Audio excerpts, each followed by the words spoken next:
Switzerland তো Switzerland এটা উঠাই আনি ইয়াত বহাই দিয়া সুইজারল্যান্ড নহয় শান্তিটো এটা সুইজারল্যান্ড বাপ্রমোর সারাবো লিং দंफायो नामा थाखा लानायावलाय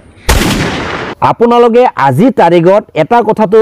ভাবি চাওক যে সন্মানীয় প্ৰমোদ বড়ো ডাঙৰীয়ায়ে নিজৰ পলিটিকেল ছাত্ৰবাদীক ল'বলৈ কাৰণে অৰ্থাৎ নিজৰ পলিটিকেল পাৰ্টিৰ ছাত্ৰবাদীটো পাবলৈ কাৰণে আমাৰ ৰাইজৰ আগতে অজংগল কিছুমান এনেকুৱা মিছা কথা কৈ কিনি নিজৰ পলিটিকেল ছাত্ৰবাদীটো ল'বলৈ কাৰণে চেষ্টা কৰি আহিছিলে তাৰ মাজতে মই এটা কথা কম যে আমাৰ বলে বিটিসি বা বিটিআর অঞ্চলক 2 বছৰৰ ভিতৰত বলে সুইজাৰল্যান্ড বনাব বিচাৰিছিলে সুইজাৰল্যান্ড দেখা পাইছে না আপোনালোকে প্ৰমোদ বড়ো ডাঙৰীয়াৰ বনোৱা সুইজাৰল্যান্ডটো দেখা পাইছে না আপোনালোকে বলে সুইজাৰল্যান্ডত যেনেকৈ মানে ৰঙা ৰঙা হেউজিয়া বলে ফুল থাকে তেনেদৰে বলে আমাৰ বিটিআর বিটিসি অঞ্চলক বলে 2 বছৰৰ ভিতৰত বলে সুইজাৰল্যান্ড বনাব ওলাইছিল আমাৰ সন্মানীয় প্ৰমোদ বড়ো ডাঙৰীয়ায়ে কেনেকুৱা যে কি কথা কয় এইবোৰ কথাটো আমি এতিয়া মনত পৰিলে আমাৰে নিজৰে মানে লাজ লাগি যায় হয় না নাই মাননীয় ৰাইজসকল হয় না কিছুমান এনেকুৱা মানে পলিটিক্যাল লিডাৰ আছে যিবোৰ পলিটিক্যাল লিডাৰে নিজৰ মা বাপেকে থৈ যোৱা সম্পত্তি নিচিনা মানে যাতা মানে কিছুমান ডায়লগ মাৰি আমাৰ কাণত মানে শুনাই থাকে হয় না নাই এনেকুৱা হয় নাকি সুইজারল্যান্ডৰ কনসেপ্টটো অকল তাৰ বিল্ডিং তাৰ নদী তাৰ পাহাৰ ইটো নহয় সুইজারল্যান্ডৰ পাহাৰটো ইয়াত উঠাই আনিব নোৱাৰে নদীটো itu konsep itu ya खुलुमनायजों लोगोसे गासैबो मानगोनां मेलेमजिबि रायजो राजा आइफा बिदा फंबायमोनखौ फिन खनसेबाव आंनि बे गोदान भिडिअ बरना लाग्रोनाय जाबाय बिटिसिनि दानि सीएम मानगोनां प्रमोद बड़ो बिथांनि बाथ्राखौ जों जुदि बुंनो थाङोब्ला जाय समाव बर' माहारियारि आफाद दुलाराय बर' फरायसा आफादनि आफादगिरि बिबानाव दंमोन बै समाव मानगोनां प्रमोद बड़ो बिथाङा जों बर' माहारिनि गणतान्त्रिक लामानि सेपारेटिस्ट बड'लेण्ड मुभमेन्टखौ लिडिं खालामबोनो मोनबोदोंमोन आरो बिथाङा गावनि बै समनि लिडिं खालामबोनाय समाव गोथार बड'फानि आइडियोल'जि आरो फिलसफिनि बिखायाव गसंनानै गोबां रोखोमनि हारि सेन्टिमेन्टेल बाथ्रा बुंनानै बुहुमनि साफ्रोमबो बर' फिसाफोरखौ फोथायहोबोदोंमोन नङा होमबा आरो बिथांनि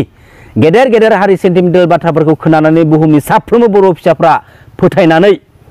मानगोनां प्रमोद बड़ो बिथांखौ थुलुंगा होबोदोंमोन सापर्ट होबोदोंमोन नाथाय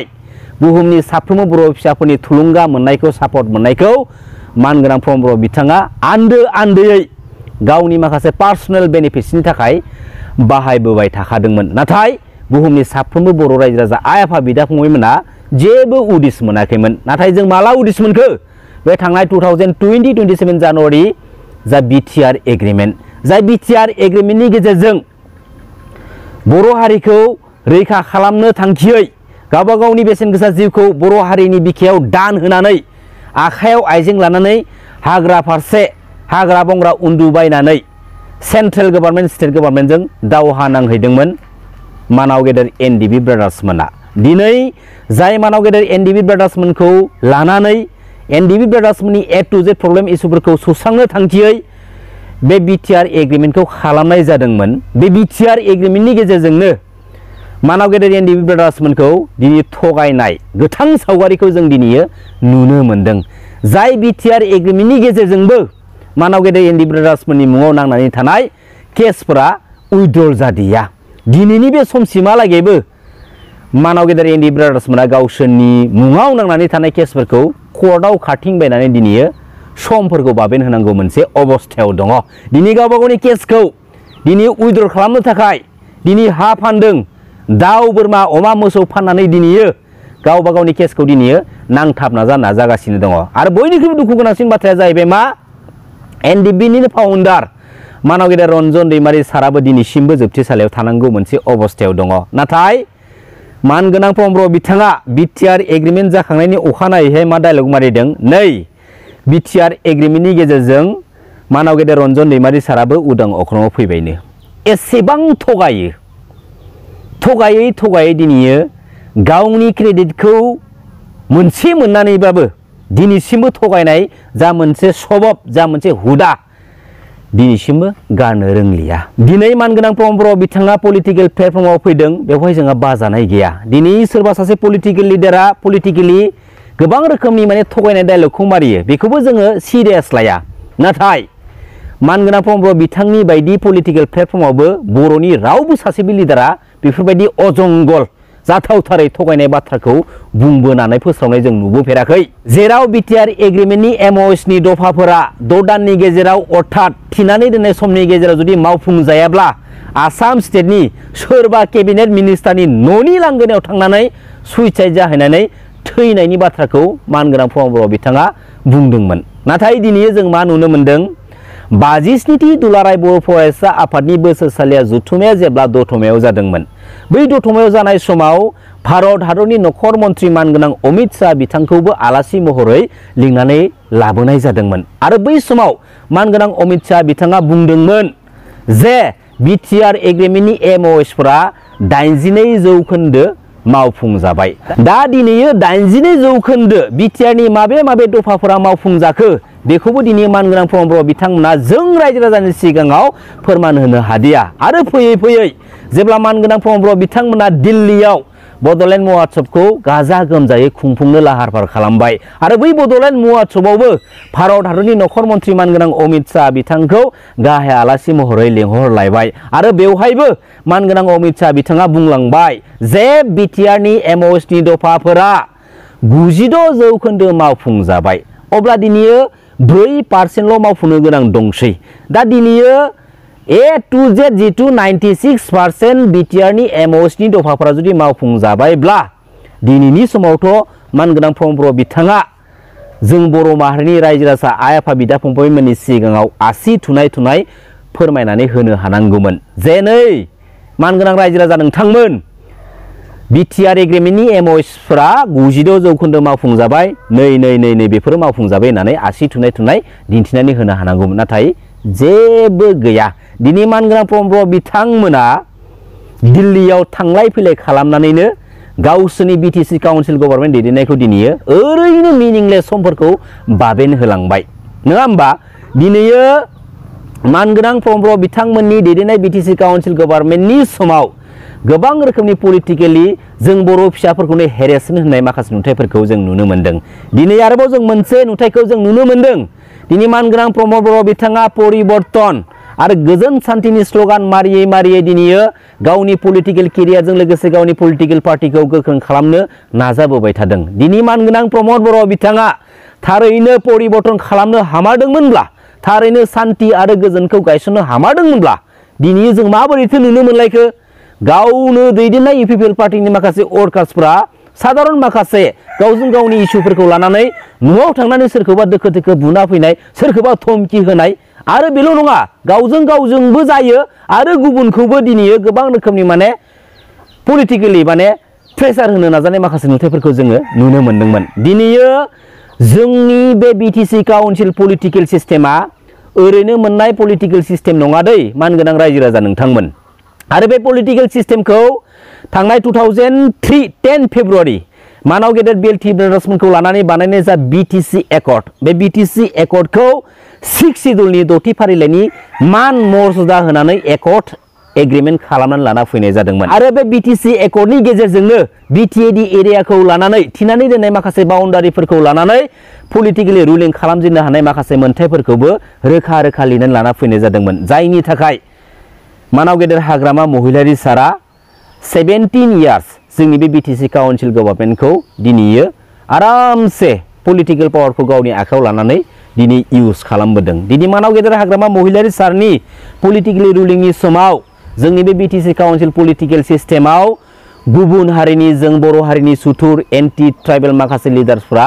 जेबो पलिटिकेलि हाबनानै डायलग मारिनो हायाखैमोन। अर्थात मानाव गेदेर हाग्रामा महिलारि सारा जेबो चान्स आरो सुजुग सुबिदा होआखैमोन। दिनै मोनसे बाथ्राखौ जों फोरमायबावनांगोन, जाय सानखालि जाय समाव बिटिसि एग्रिमेन्टआ जादोंमोन बै समाव मानाव गेदेर हाग्रामा महिलारि सारा बुंदोंमोन जे बे बिटिसि एकर्डनि गेजेरजों गासैबो बिएलटिफोरनि दाय दन्द'फोरा जुदि सुस्रांजायाब्ला आरो माहारियारि आफाद दुलाराय बर' फरायसा आफादनि बेन्दोंआव बेनाराव दाजानाय जिथु भिएफ भलन्टियार फर्सफोरनि माखासे दैदेनगिरिफोरनि दाय दन्द'फ्रा जुदि बे बिटिसि एकर्डनि गेजेरजों जुदि सुस्रांजायाब्ला जों बे बिटिसि एकर्डआव सिगनेचार खालामा होननानै थोंजोङै बुंदोंमोन। दा दिनै मानाव गेदेर हाग्रामा महिलारि सारनि बुंनाय सोंखारिनायखौ दिनै सेन्ट्रेल गभर्नमेन्टआ दिनै मानिनो गोनां बाध्य जानानै फैदोंमोन। जेराव जों नुनो मोनदों बिटिसि एकर्डनि उनावहाय गोबां माने बिएलटि केडार्सफोरखौ लोगोसे गोबां बर' इयुथ्सफोरखौ आर्मी सिआरपि बा पुलिस मिलिटारि फर्सेसफोराव साख्रि हरनायखौ जों नुनो मोनदों आरो मानगोनां बिएलटि ब्रादार्सफोरनि दाय दन्द'फ्रा नांनानै थानाय केसफोरखौबो उइड्रल जानानै फैनायखौ जोङो नुनो मोनदों। नाथाय सोमोनांथाव बाथ्राया जाहैबाय मा दिनै मानगोनां प्रमद बर' बिथांमोना जाय बिटिआर एग्रिमेन्टखौ मानाव गेदेर एनडिपि ब्रादार्सफोरखौ लानानै बानायनाय जादोंमोन स्पेसियेलि जुदि मानाव गेदेर एनडिपि ब्रादार्सफोरखौ लानानै बानायनाय जुदि बिटिआर एग्रिमेन्टमोनब्ला बे बिटिआर एग्रिमेन्टनि गेजेरजों मानगोनां प्रमद बर' बिथांमोनाबो बुंनो हानांगौमोन जे बे बिटिआर एग्रिमेन्टनि गेजेरजों एनडिपिनि गासैबो ए टु जेड जेंना जेथोफोरा जुदि सुस्रांजायाब्ला लोगोसे एनडिपिनि फाउन्डार मानगोनां रन्जन दैमारि सारा बे बिटिआर एग्रिमेन्टनि गेजेरजों जुदि उदां अख्राङाव जुदि ओंखारनो हायाब्ला बे बिटिआर एग्रिमेन्टखौ जोङो साइन खालामा सिगनेचार खालामा होननानै बिखा बुनानै बुंनो हानांगौमोन। नाथाय जों मा नुनो मोनदों बेनि गासैबो उल्थाखौ जों नुनो मोनबाय। खारन मोनसेल' थांखिया मामोन जे गावबा गावनि गोसो सिङाव सुजुखुमानानै दोनखुमानाय जा सिमां जा हाबिलास बेखौ जाफुंहोनो थाखाय बे बिटिआर एग्रिमेन्टआ पलिटिकेलि लजिकेलि बानायनाय मोनसे एकर्ड एग्रिमेन्टसो जायनि थाखाय जों बे बिटिआर एग्रिमेन्टनि एमअएसआव बिटिआरआ मोनसे पिस एकर्ड होनानैबो लिरना दोननायखौ जों नुनो मोना बे बिटिआरआ मोनसे एकर्ड होनानै जों लिरना दोननायखौबो जों नुनो मोना बिटिआरआ जास्ट मोनसे एग्रिमेन्टसो बिटिआर गभर्नमेन्ट जुदि गभर्नमेन्टमोनब्ला जिअभि मानो लिरो जिअभि लिर जुदि दम दंब्ला दिनै बिटिआर गभर्नमेन्ट होनै होनै बर' रायजो राजा मानगोनां आइ आफा बिदा फंबायमोनखौ जाम्बा जमथा खालामनानै दिनैसिमबो गावबा गावनि क्रेडिट लानो नाजानाय मोनसे थांखि आरो सिमांखौ गारनो रोंला नामा? दिनै जों बर' माहारिनि सोरबा लिडारा सोरबा दैदेनगिरिया गावनि पार्सनेल मुलाम्फानि थाखाय बुहुमनि साफ्रोमबो बर' फिसाफोरजों लोगोसे बुहुमनि साफ्रोमबो मानगोनां रायजो राजा आइ आफा बिदा फंबायमोनखौ थगाय थसि खालामै जुदि क्रेडिट लानो नाजाबाय थायोब्ला बे साननो हागौ रायजो राजाफोरखौ थगायनानै आं दिनै बिदि मोनदों बै फैबाय थानाय समाव बेफोरबायदि सुबिदा मोनगोन होननानै। नाथाय बिदि दासान नों जुदि गुबुनखौ थगायदोंब्ला नोङो गावखौनो गाव थगायनानै लानायसो आरो बेनि दान बान्थाखौ नोङो थाबैनो मोनगोन दिनै नङा गाबोनाव सानसे खिन्थु बियो मोनथारगोन। बे बाथ्राखौ खिन्थु गोसोआव लाखि जायनि थाखाय दिनैयो मानगोनां प्रमद बर' बिथांनि बाथ्राखौ जों जुदि बुंनो थाङोब्ला थगायै दिनैसिमबो थगायबोनाय माखासे नुथायखौ जों नुनो मोनगासिनो दङ। दिनै सासे थगायसुला दैदेनगिरिनि थाखाय बे पलिटिकेल प्लेटफर्मा बयनिख्रुइबो साबसिन हामसिन जेराव बे पलिटिकेल प्लेटफर्मनि गेजेरजों थगायनाय बाथ्रा बुंनाया बिसोरनि थाखाय जास्ट फर सालाय बिजियावनो थायो मानगोनां रायजो राजा नोंथांमोन गोसोआव लाखि दिनै जों लिडारखौ सिनायनांगोन। दिनै मानगोनां प्रमद बर' बिथाङा जाबाय सासे लोरबां दैदेनगिरि जायनि थाखाय दिनैयो इउपिपिएल पार्टिनि जेनेरेल सेक्रेटारि मानगोनां राजु नार्जारि आदाया मोनसे बाथ्रा बुंदों जे मानगोनां प्रमद बर' बिथाङा मोनसे असान्ति थासारियाव गावनि पलिटिकेल केरियारखौ सालायनो गोनां मोनसे थासारियाव फैदों जे बिजेपि पलिटिकेल पार्टिजों एलायन्सआव थानानै बिसोरो बैखौ माव बेफोरबायदि अर्डार होबाय थानाय माखासे बाथ्राखौ जोंनि सिगाङाव फोरमायदों। दा दिनैयो गावसोरनो असान्तियाव थानानै जुदि गभर्नमेन्टखौ सालायनो गोनां मोनसे जुदि थासारियाव फैदोंब्ला अब्ला दिनै असान्तियाव थाग्रा लिडारफ्रा जोंनि माखासे सिस्टेमफोरखौ बे पलिटिकेल सिस्टेमनि गेजेरजों माबोरैहाय परिबर्तन आरो माबोरैहाय सान्ति गायसनलांनो हागोन बिसोर खुगायावल' जास्ट फर श' गावबा गावनि क्रेडिटखौ मोननो थाखाय दिनै डायलग मारिगासिनो दङ। दिनै मानगोनां प्रमद बर' बिथांनि दैदेननाय बिटिसि काउन्सिल गभर्नमेन्टनि समाव जों मा नुनो मोनदों मा नुनो मोनाखै दिनै 3rd ग्रेड 4th ग्रेडनि जेब्ला इन्टारभिउ लागोननि बाथ्राखौ नटिफाइ खालामो पाब्लिश खालामो बेनि उनावहाय माखासे इयुथ्सफ्रा जेब्ला एप्लाइ खालामो मोनफ्रोमबो डिपार्टमेन्टआव एक्सट्रा माने मानि ड्राफ्ट दानानै रां ड्राफ्ट दानानै एप्लाइ खालामो। नाथाय जों मा नुनो मोनदों मोनफ्रोमबो डिपार्टमेन्टनि इन्टारभिउनि टाइमखौ सानसेयावनो सेम टाइमाव होनायखौ जों नुनो मोनदों। अब्ला बियो मोनसे स्केम जागोन ना जायाखै आरो दिनै फैयै 500 रांनि गांसे बिजाबखौ 1000निफ्राय लानानै 15,000सिम रां लानाय माखासे स्केम बाथ्राखौबो जोङो नुनो मोनबाय। आरो नै दाबावैसो रिसेन्टलि फरेस्ट डिपार्टमेन्टआव जिथु मा रिक्रुटमेन्ट एपइन्टमेन्ट होदों नङा होमबा बेवहायबो सोरनावबा 9 लाख रां बिनाय सोरनावबा माने गोबां रोखोमनि माने एमाउन्ट बिनाय माखासे बाथ्राफोरखौ जों नुनो मोनदों। बे समाव नोंथांमोना बे मोनसे बाथ्राखौ एसे खोनासंनानै लादो। आंहाबो फिसा हौवाया दङमोन दानि फरेस्ट डिपार्टमेन्टआव होदोंमोन पासआथ' जाखादोंमोन जोंना फैसा हैनो हायैनि जायाखिसै आंनावनो फैबाय बिसोरो बुधबारखालि फैनानै रायलायहैदो होननानै बुंबाय माबा शुक्रबाराव रायलायहैदो होनबाय बिस्थिबारावथ' 9:30 जाहैबाय आरो ओमफ्राय गावनो थानाय नङा शुक्रबाराव होननानै सुनिबाराव लेंहरबाय सुनिबाराव थांबाय जोङो जोंनाव फैसा बिबाय 8 लाख ओमफ्राय फैसाथ' जोंहा गैया मा खालामनो मालायहा होलांबाय 8 लाख ओमफ्राय जों एथ' खस्थ' मावबोनायजों आङो कुसुगाव समस्तियाव आङो प्रेसिडेन्ट जाबोदोंमोन आं बे समाव उकिल मुसाहारि सारा देरहाबोबाय आंनो गामि गामि साब्रै कालेक्सन खालामनानै बयबो देरहाजोब्बाय बे समाव दोहौ जाबाय गिलु फालु दोहौ जाबोदों देरहादोंबो जोंनि कुसुगाव समस्तियाव जोंनो कालेक्सन खालामजोबनानै रम्फाजों आंजों बेसे मोजां देरहादोंमोन दा जोंखौनो नायफिना जोंनि फिसानि साख्रियावबो सिन्थाय थाखा बिबावो बेनो जाबाय बिटिआर सरखार होननाया बिटिआरआ मोजां होननाया बेनो परिबर्तना बेनो नामा गैयिफ्रा थाखाखौ होनो हायाबा माजों साख्रि मोननो बे माहाजोनफ्राल' थाखा गोनांफ्राल' होनानै लाथोंसै जोङो गुवाहाटियाव खर्टआवसो केस हैनांसिगौ होनबासो बुजिसिगौमोन थाइसेबो नाङा होनलाय आं होनबाय आंनो नाङा मालिया होदोंबाबो आं होआ आं खस्थ' मोनबोनाय मानसि होनबाय आङो मानिया बे सारा दाना होनबाय बियो प्रमद सारनावसो सोंनांसिगोन नोंनिया बिदिबालायसो जाबावबाय आंखौ होमबा प्रमद साराबो लिंक दंफायो नामा थाखा लानायावलाय आं बिराद दुखु मोनदों बेनो परिबर्तना थाइसेबो फैसा नाङा होननाया 5 फैसाबो नाङा ओरै मोनगोन होननाया दासो गासिबो 8 लाख 9 लाख थाखा लानायासो गासिबो साख्रिया मोनजोब्बाय जोंनि एरियायावथ' गैया सासेल'नो हिनजाव मालाय बेबो मोनबाय बेनो जाबाय परिबर्तना सोर थानो गोसो जाबावनांगौ बाहाय बेबायदिबा एसे मोजां लिडार दंमोन जोंहा जोंखौथ' नायसननांगौमोन ना जों सोर दुखु मोना जानो आंबो एथ' खस्थ' लाबोनाय गारि घरा सालायनानै इलेक्सनावबो आङो 18 बार गारि लांदोंमोन आङो एखमबा 1800 एखमबा 2000 लादों बिनि फैसाखौबो मोनाखै आं इलेक्सनाव आङो 80-90 हाजार गारदों आंना फिसाया दाबो रायगासिनो आंखौ मिथिदों बोरो माने जेबो मोना होननानै रायो एसे एनै मोनबाय हनै बेबो लोमा 1 लाख थाखाखौनो आखायाव दैनो मोनाखै जोङो सासे प्रेसिडेन्ट जानानै 1 लाख थाखायानो आखायाव दांनो मोना जोङो होनबा जोङो बे परिबर्तनाव थानानै मा मोनबावनांगौ फिसाफ्राबो साख्रि मोनाबा सोनो हायाबा दलर जिरायनानै थानोसै आं एबाराव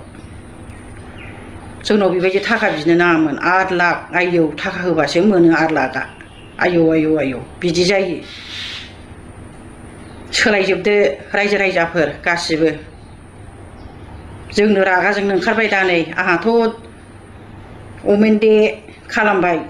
माबायाव नारेंगुरियाव 7,000 गोजों खारदों बाहायबो आंसो खरस खालामजोबदों दै लायनाय मा लायनाय आंनि गोसो गोरबोआवसो दंसै एथ' खस्थ' खालामनानै जेबो मोनै आरो बिनि सायाव लोमजानाय आंहा बिसि गोबाव लोमजादों आङो मास मोनसे टाइफड जालायलायदों आंहा मिटिं खुङैनो बाव सोरबा थाखा हरदों आंनो रावबो हराखै आंनो आंनि गोसो गोरबोआवसो दङ रायजोफोर एबाराव गासिबो सोलायजोब गासिबो साख्रि मोनैफ्रा गासिबो दाहो जोंहा एबाराव मोनसे लानानै परिबर्तन खालामनांगौ साख्रि मोनैफ्रा बे थाखा होग्राफ्राल' होजोबथोंसै आंनि बे मोनसे रिकुवेस्ट बियो आरो गुवाहाटि हाइकर्टआवबो थांनानै जोङो माबा हैनांगौ केस हैनांगौ बेबायदि थाखा लानायखौ गोजोन्थों।